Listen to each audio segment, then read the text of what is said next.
আজ বলবো ভারত থেকে সাইকেল চালিয়ে ইউরোপ মহাদেশে সুইডেন শহরে ভালোবাসার টানে চলে গিয়েছিল 1975 সালে মিস্টার পি.কে.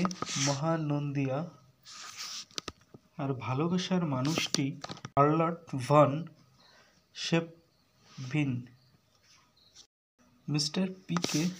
মহানন্দিয়া উড়িষ্যার একটি গ্রামে জন্মগ্রহণ করেছিলেন, কিন্তু তিনি দিল্লিতে চিত্রশিল্পী হিসাবে অস্থায়ী স্টুডিওতে ছবি আঁকতেন। তিনি একজন চিত্রশিল্পী হিসাবে নিজের জন্য একটি নামও তৈরি করেছিলেন এবং স্থানীয় সংবাদ মাধ্যমে রয়েছে একটি সুনামও তার। 1970 সালে কয়েকটি সংবাদপত্র শিল্পীর সম্পর্কে লিখেছিলেন। ভারতীয় চিত্রশিল্পী মিস্টার মহানন্দিয়া 1975 সালে দিল্লির একটি শীতের সন্ধ্যায় শেডভিনের সঙ্গে দেখা। মিসেস ভেন শেডভিন একজন পর্যটক হিসাবে ভারতে এসেছিলেন। যখন তিনি দিল্লির কর্নফ্লেসে জেলায় মহানন্দিয়ার সঙ্গে দেখা হয়েছিল, তখন মিসেস ভন শেডভিন চিত্রশিল্পী মিস্টার পি.কে. মহানন্দিয়ার কাছে গিয়ে তার একটা ছবি আঁকতে বলেন।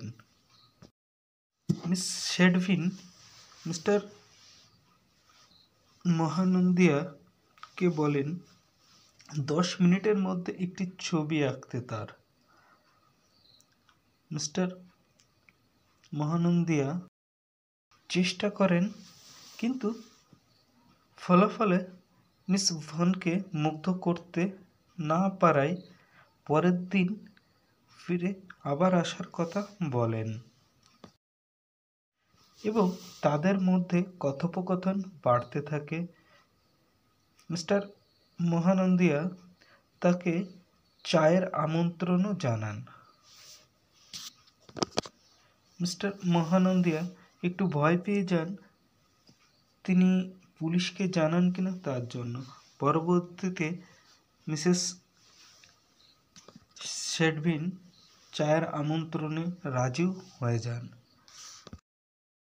বেশ কথোপকথনের পর মিসেস মহানন্দিয়া তার সঙ্গে উড়িষ্যায় যেতে রাজি হন এবং সেখানে গিয়ে প্রথমেই স্মৃতিস্তম্ভটি দেখেছিলেন এবং তা হল বিখ্যাত কোণার্কের মন্দির। মিসেস শেডভিন কোণার্কের মন্দির দেখে আবেগপ্রবণ হয়ে পড়েছিলেন।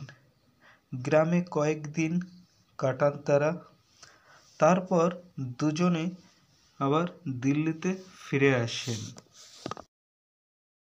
এবং দুজনেই গ্রামে কয়েকদিন কাটানোর মধ্য দিয়ে দুজনেই দুজনের প্রেমে পড়ে যান এবং তারা দিল্লি ফিরে আসেন। দ্বিতীয় পর্বে থাকছে মিস্টার মহানন্দিয়া ও মিসেস শেডভিনের প্রেমের গল্পটা। ভিডিওটি ভালো লাগলে চ্যানেলটি সাবস্ক্রাইব করবেন এবং লাইক ও শেয়ার করবেন।